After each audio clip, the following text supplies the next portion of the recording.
धनबाद की राजनीति इस समय पूरी तरह से उफान पर है।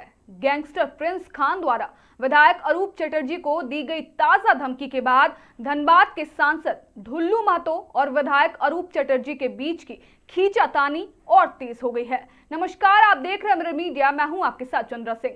शनिवार को सर्किट हाउस में दोनों ही माननीयों ने अलग अलग प्रेस वार्ता कर एक दूसरे पर गंभीर आरोपों की बौछार कर दी। प्रेस वार्ता के दौरान विधायक अरूप चटर्जी ने बेहद आक्रामक रूप अपनाते हुए कहा कि अभी सांसद के खिलाफ बोलने के 48 घंटे भी नहीं बीते थे कि गैंगस्टर प्रिंस खान द्वारा उन्हें धमकी दे दी गई। उन्होंने तंज कसते हुए कहा, स्कूल और जेल की दोस्ती कभी खत्म नहीं होती। ढुल्लू महतो और प्रिंस खान एक साथ जेल में बंद थे, इसलिए दोनों के बीच आज भी अटूट दोस्ती है। इसी 60 गांठ के दम पर धनबाद के कोयला कारोबार को इन दोनों का खुला संरक्षण मिल रहा है। अरूप चटर्जी यही नहीं रुके, उन्होंने सांसद ढुल्लू महतो की तुलना मुंबई के अंडरवर्ल्ड डॉन से कर दी। चटर्जी ने कहा कि मुंबई की तर्ज पर धनबाद में भी गैंगस्टर भाई के रूप में सांसद ढुल्लू महतो आगे आ रहे हैं। वह अपनी करोड़ों रुपए की बेनामी संपत्ति को बचाने के लिए किसी भी हद तक जा सकते हैं। जब पत्रकारों ने अरूप चटर्जी से पूछा कि अतीत में प्रिंस खान ने तो सांसद ढुल्लू महतो को भी धमकी दी थी, इस पर विधायक ने साफ कहा कि सांसद महोदय मनगढ़ंत कहानियां बयान कर रहे हैं। वे केवल लोगों को भ्रमित करने और सहानुभूति बटोरने के लिए खुद को पीड़ित दिखाते हैं, जबकि असलियत कुछ और है। विधायक अरूप चटर्जी ने इस पूरे मामले में राज्य सरकार और धनबाद पुलिस के आला अधिकारियों से तुरंत हस्तक्षेप करने और कड़ी कार्रवाई करने की अपील की है। इसके साथ ही उन्होंने क्षेत्र में धड़ल्ले से चल रही कोयला चोरी पर चिंता जताते हुए कहा कि अगर बीसीसीएल को बचाना है तो कोयला चोरी पर हर हाल में रोक लगानी होगी। इसके साथ ही उन्होंने कहा कि धनबाद में धमकियों और दादागिरी के कारण अच्छे डॉक्टर्स और व्यापारी धनबाद छोड़ चुके हैं, इसलिए इसकी एनआईए जांच होनी चाहिए। वहीं सिंदरी विधायक चंद्रदेव महतो ने भी सांसद ढुल्लू महतो पर हमला करते हुए कहा कि जब वे बैकफुट पर आ गए हैं तो मुद्दे को डाइवर्ट करने के लिए प्रिंस खान और विधायक का एंगल दे दिया गया। वहीं विजय झा ने कहा कि सिंपैथी लेने के लिए सांसद ने कहा कि उन्हें भी धमकी दी गई है। अगर उनको धमकी दी गई थी तो पहले क्यों नहीं बताया? क्या कुछ उन्होंने कहा, आपको सुनाते हैं। नहीं, आप लोग देखे होंगे जो इसी जगह पर, इसी स्थल पर 48 घंटा भी नहीं हुई, हमने ये कहा था, दावा किया था जो ढुल्लू महतो के साथ प्रिंस खान की साठगांठ है। और आप लोग जानते हैं जो स्कूल की दोस्ती और जेल की दोस्ती कभी नहीं छूटती है। हम लोग जो है ढुल्लू महतो और प्रिंस खान एक साथ जेल में 8 महीना था, तो स्वाभाविक बात है वो दोस्ती बहुत ही अटूट दोस्ती है जो आज भी वो निभाते आ रहे दोनों। तो जब ढुल्लू कुछ जवाब नहीं दे पा रहे चीज़ों का तो उसने वो गालियाँ देने चालू किया, जैसे टकला, कछुआ, जिनका बेटा नहीं है उसको परिवार का दर्द नहीं होता है, या जब उससे भी नहीं सका, देखा जो इनको रोका नहीं जा सकेगा तो उसने प्रिंस खान को आगे कर दिया। ये पहली घटना नहीं है। हमारे बीच में कृष्णा अग्रवाल जी है, उनको भी धमकी मिली थी जब उसका कैंडिडेचर का विरोध किए। रागिनी सिंह जी को भी धमकी मिली थी, सरजू राय जी को भी धमकी मिली थी। तो ऐसे कई एक एग्जाम्पल है, जब ढुल्लू समस्या में पड़ती है, प्रॉब्लम में पड़ती है, तो प्रिंस खान आगे आके धमकाते हैं। तो इसी पर आज हम लोगों ने एफआईआर किया। जो हमें कल धमकी मिली 12:30 बजे करीब, हमको पहला मैसेज आया, उसके बाद ऑडियो कॉल आया, फिर वो फ़ोन करने लगे कुछ एक बार, तो हमने फ़ोन रिसीव नहीं किया। हमने सारा चीज़ फॉरवर्ड वरीय पुलिस अधीक्षक को कर दिया। और फिर उसने एक गोली मारने की एक वीडियो भेजी, जो भाई अगर आप नहीं फ़ोन उठाएंगे, नहीं सुनेंगे तो मैं आपको 24 घंटे के अंदर आपको ख़त्म कर दूंगा। तो ये महज एक धमकी थी, जो आप चुपचाप घर में बैठ जाइए, हमारे नेता, हमारे प्रभु ढुल्लू महतो जी को आप परेशान मत कीजिए। तो ये जो अकूत संपत्ति मैंने कहा, जो 40,000 करोड़ की संपत्ति इसने बना के रखा है धनबाद में, और विदेशों में भी इनकी पूंजी लगी हुई है, तो इसको बचाने के लिए किसी न किसी की जरूरत है, तो वो प्रिंस खान की मदद लेते हैं। और ये भी प्रिंस खान को हमेशा जब उनकी जरूरत होती है उनको मदद करते हैं। तो हमने एफआईआर आज लोकल थाना में कर दी है। आज प्रिंस खान के घर तोड़ने की भी कार्रवाई किया जा रहा है। मैं ये धनबाद पुलिस को धन्यवाद दूंगा, लेकिन भविष्य में सिर्फ घर ही नहीं, पूरी नेटवर्क को तोड़ने की जरूरत है। जो जो धनबाद में उनके संरक्षक बने हुए हैं, उस नकाबपोश लोगों को सामने लाने की जरूरत है, क्योंकि धनबाद इतने वर्षों से जो भुगत रहे, कई इंडस्ट्रियलिस्ट, डॉक्टर्स, अच्छे अच्छे घराने के लोग धनबाद छोड़ के चले गए इस व्यक्ति के लिए। तो इसके पीछे कौन है, ये लोगों को जानने का अधिकार है। तो मैं फिर से मांग करता हूँ, जो सरकार पूरी प्रकरण की एनआईए जांच करवाए, सीबीआई की भी जांच करवाए। और आप लोग ये भी आज प्रेस रिपोर्ट में देखे होंगे, जो सीएमडी जो है डिप्टी गृह मंत्री से मिले कोयला चोरी को लेके, तो बीसीसीएल भी परेशान है ये कोयला चोरी को लेके, इतने बृहद पैमाने पर जो बाघमारा वगैरह से हो रहा है। तो इसलिए सबकी आज राय है, जो हमें धनबाद को अगर बचाना है तो बीसीसीएल को बचाना होगा, और बीसीसीएल को अगर बचाना है तो इन कोयला चोरी को हम लोगों को रोकना होगा। किसके ऊपर मामला दर्ज करवाना है सर? सांसद डुल्लू महतो और प्रिंस खान के ऊपर मामला दर्ज करवाना। कल रात तक तो वो टीवी में इंटरव्यू देते रहे, कहीं नहीं बोले। आज सडनली बैक डेट में कैसे आ गई हमें पता नहीं। देखिए, ये सारा चीज वो बोल रहे हैं, मैंने कहा पहले ही दिन से कह रहा हूँ, जो ये अशिक्षित आदमी का एक ये है, ये व्यक्ति जो है अपनी अशिक्षा से ही तमाम चीजें बोल रहे हैं।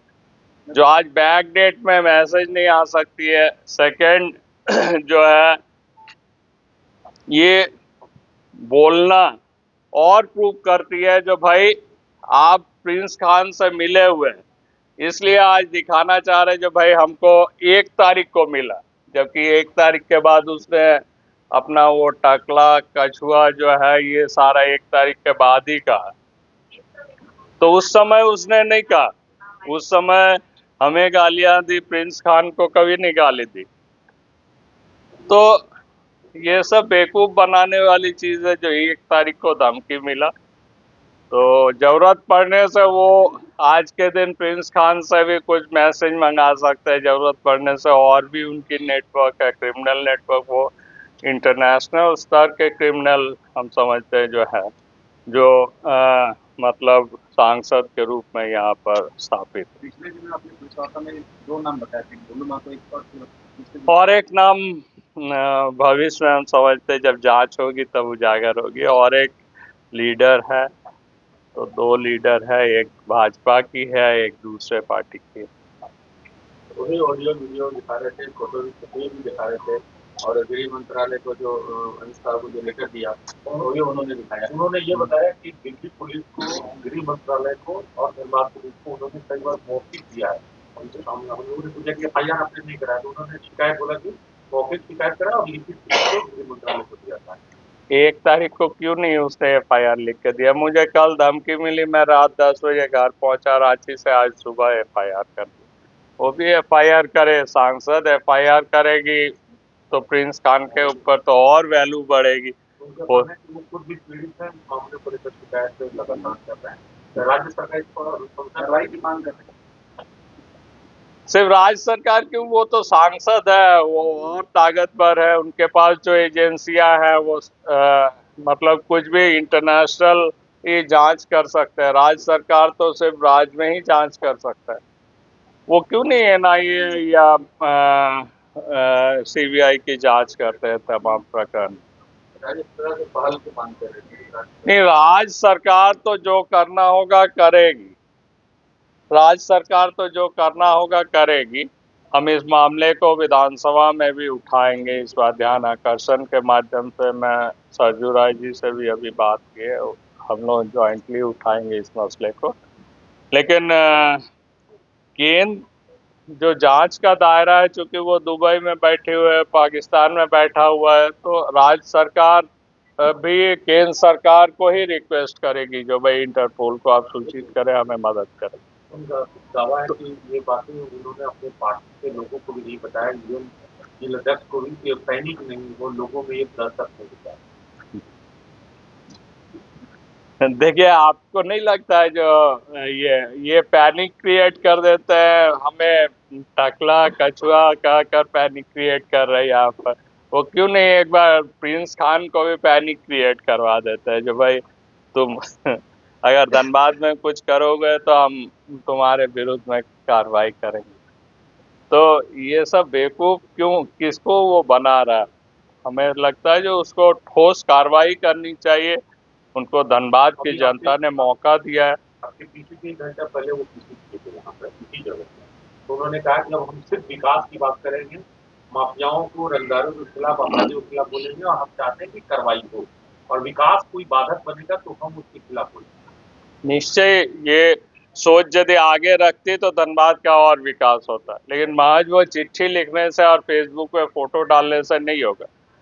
हमें लगता है जो उसको जमीनी स्तर पर उतारना चाहिए। वो एयरपोर्ट के लिए इलेक्शन में बोले थे जो भाई हम अगर एयरपोर्ट नहीं बना सके तो हम धनबाद में दोबारा सांसद खड़ा नहीं होंगे, तो वो बनाए। अब ये है जो राज्य सरकार ये नहीं दे रहे, ये नहीं हो रहा है, या यहाँ नहीं मदद मिल रहा है, ये सब तो देखिए, आप एक स्कूल भी बनाइएगा तो 8 से 10 साल लग जाती है ऐसा, तो आप एक रोड भी बनाइएगा तो उसमें भी प्रॉब्लम आती है। एलिवेटेड सड़क जो फ्लाईओवर है उसको लेकर उन्होंने कहा कि बाधा पहुंचाने की कोशिश की। देखिए, मैंने कहा जो मैं कोई बाधक नहीं हूँ, फ्लाईओवर हम लोगों की भी भूमिका है, हम लोगों ने भी लड़ाई किया है फ्लाईओवर के लिए, लेकिन जिस तरीके से वो लोग ठेकेदारी कर रहे हैं, वहाँ एक कोयला माफिया के साथ डुल्लू महतो जो मिलकर कॉन्ट्रैक्टरी कर रहे हैं, ये दोनों जो है वो जीत एशिया से ये लोग सब कॉन्ट्रैक्ट ले लिए, 50% बिलो में काम लिए है, और तो उसकी पूरी डीपीआर रिपोर्ट चाहिए हमें। वहाँ के लोगों को रोजगार चाहिए, तमाम चीजों को बैठ के बात करें, एनएच के भी अधिकारी रहे, निश्चय ही इसकी समाधान। जो आप पर जो ये हुआ है, तो इसके लिए क्या सुरक्षा, आप अपनी सुरक्षा व्यवस्था बढ़ाने के लिए क्या आपने राज्य सरकार या देखिए, राज्य सरकार को मैं लिखित दूंगा, मैं माननीय मुख्यमंत्री महोदय को, डीजीपी को और होम सेक्रेटरी को हमने सूचित कर दिया फोन में। मैं लिखित भी दे दूंगा 1-2 दिन में उन लोगों को। आपने वरीय पुलिस अधीक्षक को भी ये बात की जानकारी दी कि आपकी सुरक्षा व्यवस्था बढ़ाने इमीडिएटली सुरक्षा व्यवस्था के लिए उसने कुछ स्टेप्स लिए हैं। हम समझते हैं जो 1-2 दिन में और भी सुरक्षा व्यवस्था बढ़ा। जो कंपनी में उसकी आरोप लगा है कि वो अवैध रूप से बाहर के प्रदेश से बालू मंगा रहा है। ये बालू पांड्रा बेजरा से आती है, चालान बिहार का लगता है। यहाँ आप देखिए जितना बालू की डिपो है धनबाद जिले में, सर डिपो है बराकर नदी के किनारे और चालान आती है बिहार से। तो जांच करे इसका जो भाई जीत एशिया में जो बालू की सप्लाई अभी भी हो रही है, तो बिहार का चालान कैसे लग रहा है, बालू यहाँ का कहाँ से आ रहा है? इसके ऊपर तो एफआईआर होनी चाहिए थी, अभी तक एफआईआर क्यों नहीं किया? माइनिंग ने शो कॉज किया है, जांच कर उससे पाया। माइनिंग ने शो कॉज किया, हमने वो लेटर भी पढ़ा, और देखिए पूरा इसको परमिशन नहीं मिला है अभी भी। जो बोरिंग हो रही है, नीचे कोयला है या सुरंग है, तमाम चीज को देख के ही हम समझते हैं जो चालू करेंगे। आपके आरोप लगाए कमीशन के लिए विधायक की वहां अड़ंगा लगा। देखिए, कमीशन के लिए हमने कभी काम नहीं रोका है। आप लोग देखे होंगे जो रशियन काउंसिलेट भी उनके ऊपर वो कॉम्प्लेन किए थे, वो कमीशन और रंगदारी के लिए। आपका बागमारा क्षेत्र में ढेर सारा आउटसोर्सिंग अच्छी कंपनी थी, सबने छोड़कर एक एक करके चल गया, सबकी मशीनरी उसने रख लिया, सब कुछ। तो उसकी तो कई वीडियो ऑडियो रंगदारी का केस कॉम्प्लेंट्स है, तो सब जानते हैं जो वो किस नेचर के आदमी है, किस तरीके से वो काम करते हैं। अगर विधायक सांसद को धमकी मिलने लगा, बड़ी के जनप्रतिनिधि को मिला है, क्या बड़ी लड़ाई धनबाद में इस तरह की होगी? देखिए, बड़ी लड़ाई की तैयारी कर रहे हैं हम लोग। अगर धनबाद को बचाना है तो इस तरीके का लूट को भी रोकना होगा, तो इसके लिए एक बड़ी लड़ाई की तैयारी हो रही है। हम लोग नॉन पॉलिटिकल तरीके से इस लड़ाई को लड़। एक ऑडियो आपके पास आया जिसमें आपको धमकी दी जा रही है। ऑडियो आज उन्होंने मीडिया के सामने पेश किया, उसमें भी उनको धमकी दी जा रही थी। आखिर सांसद विधायक पर ही अगर लोग इस तरह से खासकर के अपराधी जो है वो इस तरह से हमला करेगा, देगा, तो आम आदमी अपने आप को कैसे महसूस कर पाएगी? पुलिस के यहाँ पर जो भूमिका है उसको सवाल क्यों नहीं? नहीं, निश्चय ये चिंता का विषय है, जो हम लोगों को भी धमकी आ रहा है। लेकिन देखिए, कहीं ना कहीं कुछ पॉलिटिकल लीडर्स और कुछ अधिकारी के संरक्षण प्राप्त है, उनके वरदहस्त है, इसलिए वो लोग हिम्मत कर रहे हैं, नहीं तो यहाँ तक पहुँचने की हिम्मत नहीं करते। बड़ी लड़ाई किसके खिलाफ? हम लोग धनबाद बचाने के लिए करेंगे। धनबाद में जो कोयला की जिस तरीके से लूट हो रही है, इससे हम समझते हैं जो बहुत जल्द BCCL बंद हो जाएगी। तो अगर BCCL बंद हुई तो धनबाद में और कुछ भी नहीं बचेगा, तो इसलिए ये लड़ाई।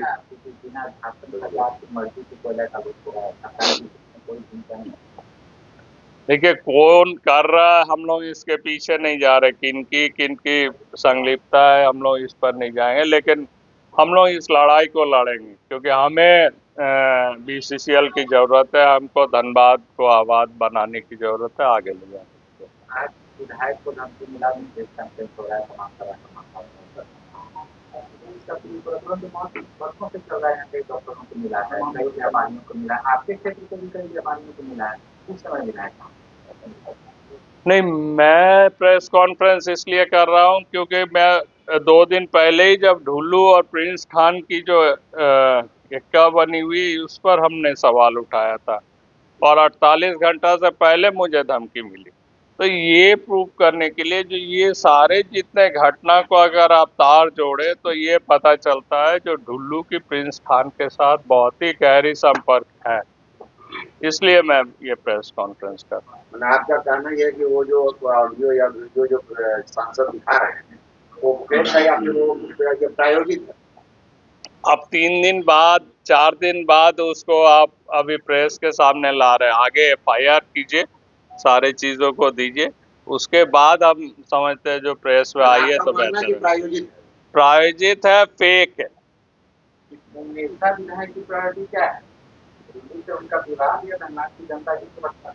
नहीं, धनबाद की जनता की सुरक्षा, धनबाद की जनता की सुरक्षा, धनबाद की डेवलपमेंट हमें हमारी प्रायोरिटी है और निश्चय ही मतलब हम सुरक्षित रहेंगे तभी ना हम धनबाद की जनता की विकास करेंगे। इसी मुद्दे को लेकर बीजेपी भी करे तो सड़क पे आंदोलन करेंगे? करे, बेहतर है। हम लोग तो नॉन पॉलिटिकल बैनर पर करेंगे। धनबाद को बचाने के लिए सब लोग आगे आए। गेम खेल करके उन्होंने सोचा कि गेंद को अपने पाले में कर लूं और सिंपैथी भी मेरे ही प्रति हो जाए, लेकिन जिस प्रकार से सारे तथ्यों को रखा माननीय विधायक अरूप जी ने, अब वो डिफेंसिव पर उतर गए हैं कि हमको भी धमकी मिला। अब वो दिखा रहे हैं, लेकिन प्रतिदिन वो अभी मीडिया में थे, आज के पहले वो नहीं बताए कि हमको भी धमकी मिला है। कानून बनाने वाली की जमात में वो आते हैं, केंद्र में उनकी सरकार है, लोकसभा में क्यों नहीं उठाया, प्रेस में क्यों नहीं बताया? लोकसभा में उठाना चाहिए था। और उनको तो बधाई गृह मंत्री देते हैं, गृह मंत्री को बोल करके एक्शन करवाना चाहिए था, डिपोर्टिंग करवाना चाहिए था, पासपोर्ट रद्द करवाना चाहिए था, यदि वो घटना सही थी तो। ये सब कदम क्यों नहीं उठाया, ये सवाल है। और वो क्या बात करेंगे, उनका चरित्र उजागर हो गया है। यहाँ की जनता भली भांति उनको जानती है, पहचानती है। वो जनता को बेवकूफ न समझें, यहाँ की जनता समझदार है, जनता जानती है 4 बार अभी तक जिनको निचली न्यायालय से सजा हो चुका है, वो यहाँ करके आप डिफेंसिव गेम खेल रहे हैं। अब 4 बार न्यायालय ने सजा इसलिए दिया कि आप निरपराध थे, इसलिए सजा दिया क्या? और आपको तो ऐसे मामले में सजा हुआ है वर्दी फाड़ने और हथियार छीनने का। यदि हम सब में से कोई रहते तो गुरबाजी डिक्लेयर कर दिए गए होते अभी तक, और अगर पुलिस की गिरफ्त में नहीं आते तो शायद 2-4 लाख रुपए हम लोगों के सर पर इनाम होता। उन पर उनको सजा है, और 2 न्यायालय से सजा हो चुका है, निचली अदालत से, डिस्ट्रिक्ट जज के यहाँ से, हाई कोर्ट के रहमो करम पर हैं। हाई कोर्ट पर जिस दिन उनको फिर मुहर लगा दिया, तब सुप्रीम कोर्ट की शरण लेनी पड़ेगी, और वो ज्ञान दे रहे हैं लोगों को, वो बता रहे हैं कि हम निर्दोष हैं और बाकी लोग सब अपराधी हैं। आज धनबाद, धीरे धीरे धनबाद की पहचान मिट रही है। आज सबसे अधिक पूरे जिले में अवैध उत्खनन कहाँ हो रहा है? उनके गृह क्षेत्र में, उनके पंचायत में, उनके गृह प्रखंड में, उनके घर से 50 मीटर दूरी पर रामराज मंदिर के नीचे अवैध उत्खनन हो रहा है। और आज की घटना बड़ी सुर्खियों में है। दिन दहाड़े गजली टांड में आरके माइनिंग के यहाँ से 20 ट्रक हाईवा लेके चला गया। एक बयान है क्या उनका?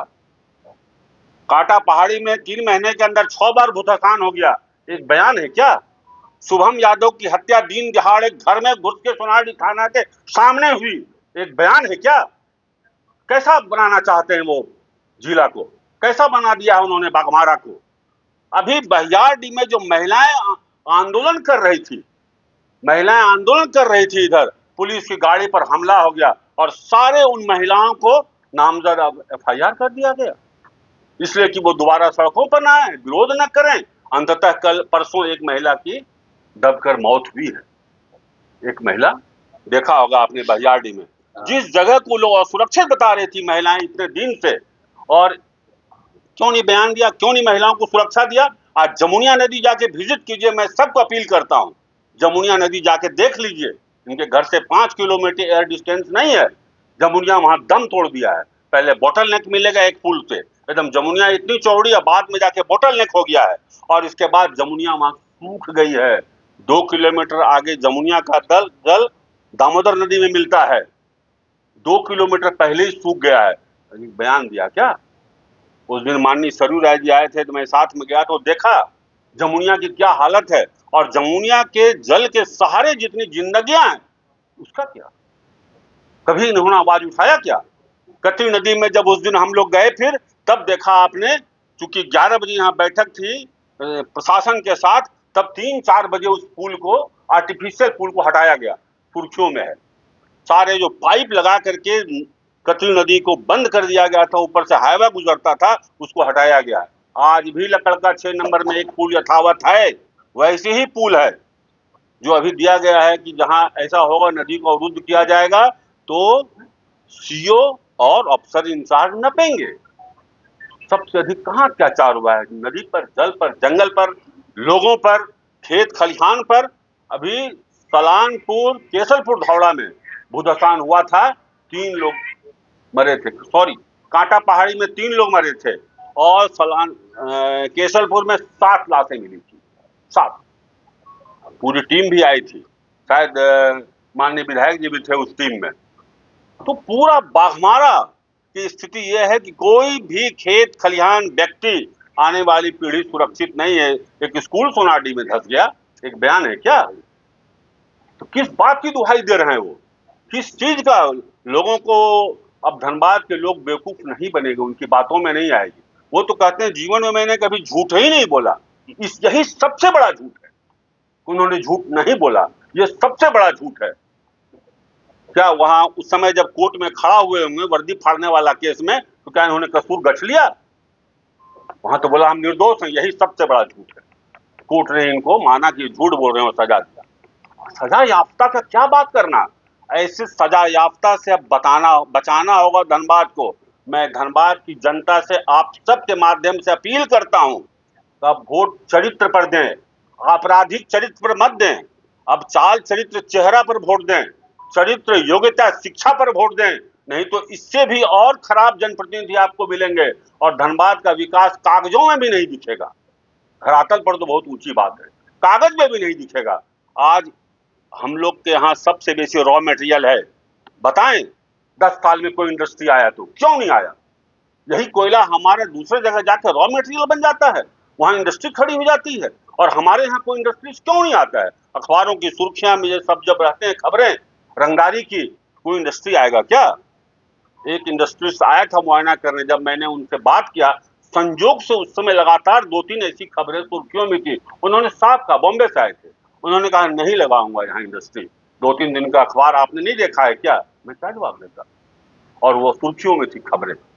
और एक माननीय विधायक ने तो साफ कहा कि यहाँ उसके संबंध हैं और डेली बातचीत होता है, वो अगर निकाला जाए तो 500 पेज के चेक हैं, 500 पेज के।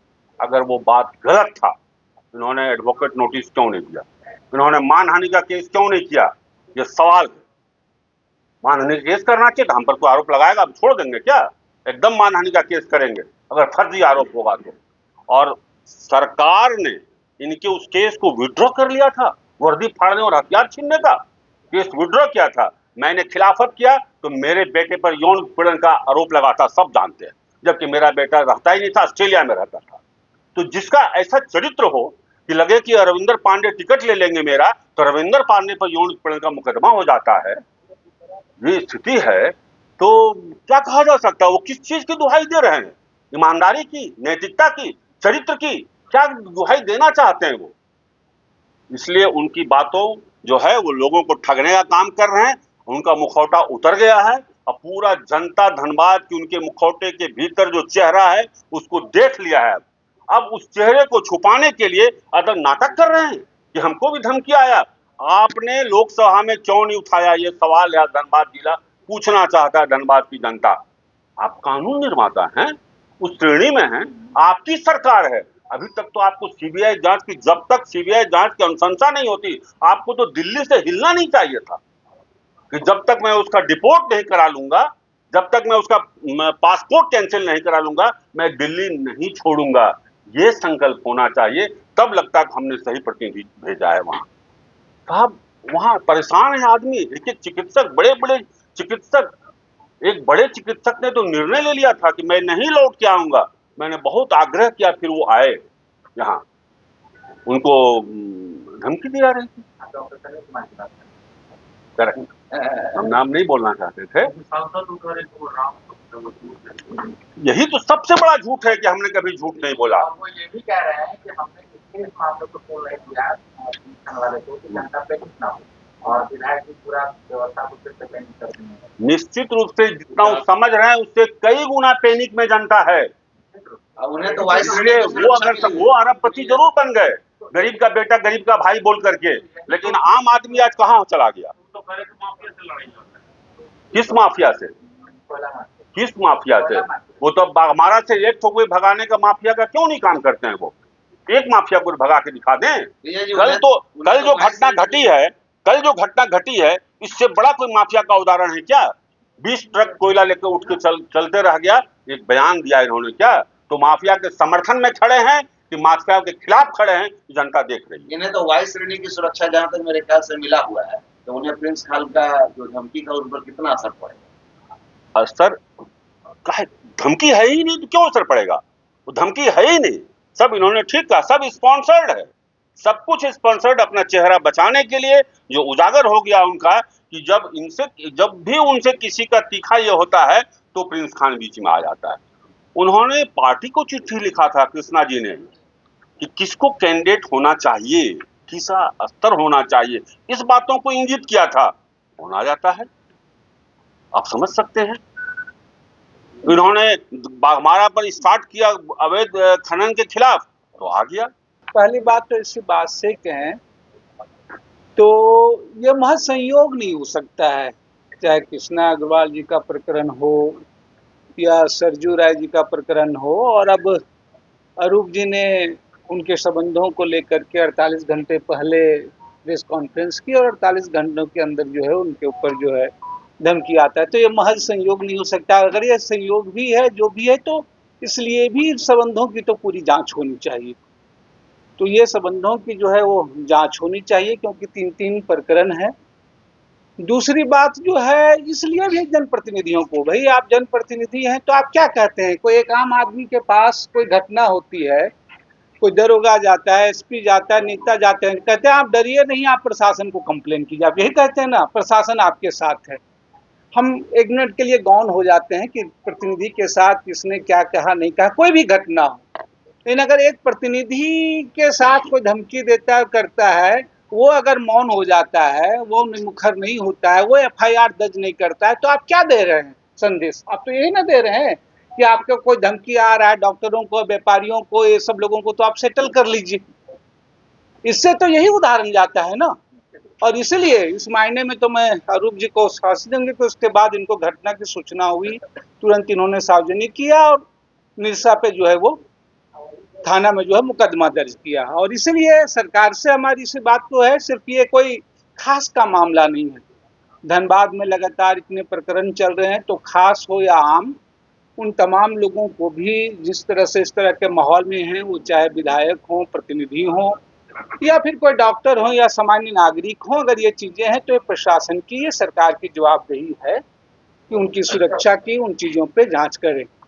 तीसरी बात जो मुझे कहना है कि भाई इसको लेकर के लोग जानते हैं, उस पर मैं बहुत टिप्पणी नहीं करूंगा, लेकिन अरूप जी हो, कॉमरेड ए.के. राय, गुरुदास चटर्जी हैं, उन धमकियों से, उन चीजों से लेकर के जहाँ शहादतों का इतिहास रहा है, जहाँ ए.के. राय से लेकर के गुरुदास जी तमाम इन चीजों से न रुके हैं न झुके हैं, तो इन चीजों से रुकने झुकने का कोई मसला नहीं है। ये सांसद और विधायक को लेकर के जो चल रहा था, जो पिछले ही में सांसद फ्रंट फुट पर खेल रहे थे, उनको लग रहा था कि सब पर हम हावी होंगे, लेकिन कुछ तथ्यों और मुद्दों को लेकर के जब वो बैकफुट पर आए, तो मुद्दे को डाइवर्ट करके प्रिंस खान की तरफ वो ले जाने का प्रयास किए।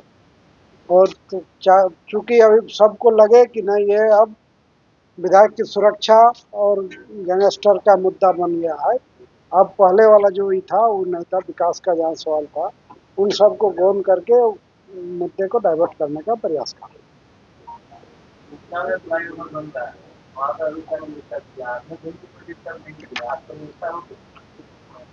सरकार का जो गाइडलाइन है, वो केंद्र की योजना हो चाहे राज्य की योजना हो, सबका शिलान्यास करने का जो गाइडलाइन है, उसके तहत गोविंदपुर में सिंदरी विधानसभा में शिलान्यास हुआ। आप लोग भी, कई लोग उसमें सम्मिलित थे। निरसा में यह चीज नहीं हुआ, तो निरसा में क्या ये दिखाना चाहते हैं कि वहाँ के विधायक का कोई ये नहीं है, वो कौन है, हम दिखा लेंगे। यदि संवेदक को उसके लिए बोला जाता है तो सामने सांसद को नहीं आना चाहिए, संवेदक को शिलान्यास कराने का जो प्रक्रिया था वो करना चाहिए। माने उसका एक सामने सांसद का आ जाना कहीं कुछ और दर्शाता है, और मामला वहीं से करना है। एक ट्रेन भी यदि हावड़ा से खुलती है तो उसको झंडी दिखाने के लिए धनबाद में लोग कतार में खड़े रह जाते हैं, लेकिन यह योजना जब धरातल में उतर रहा है और वहाँ के विधायक को नहीं किया जा रहा, तो गलत है और सरकार का गाइडलाइन का भी अवहेलना। इन मुद्दे जो चल रहे हैं सांसद और विधायक के बीच, मैंने इस पर आपका क्या आकलन? शुरुआत जो हुआ, शुरुआत तो वही है, और उसमें ठेकेदार के साथ कुछ ना कुछ गहरा संबंध दर्शाता है, ताकि वो इनका गहरा सांसद का, इसमें स्पष्ट ही है, सांसद ठेकेदार को तो शिलान्यास कराने के लिए जब करते हैं तो सांसद बोलते हैं नहीं, काम नहीं रुकेगा, नहीं होगा, शिलान्यास नहीं होगा, तो इसका मतलब है कि कुछ बात है। तो जो विकास का जो योजना है, उस योजना को सिर्फ ये कह करके कि नहीं हम नहीं कराएंगे, लेकिन सरकार का जो नियम है उसका भी तो अनुपालन करना है।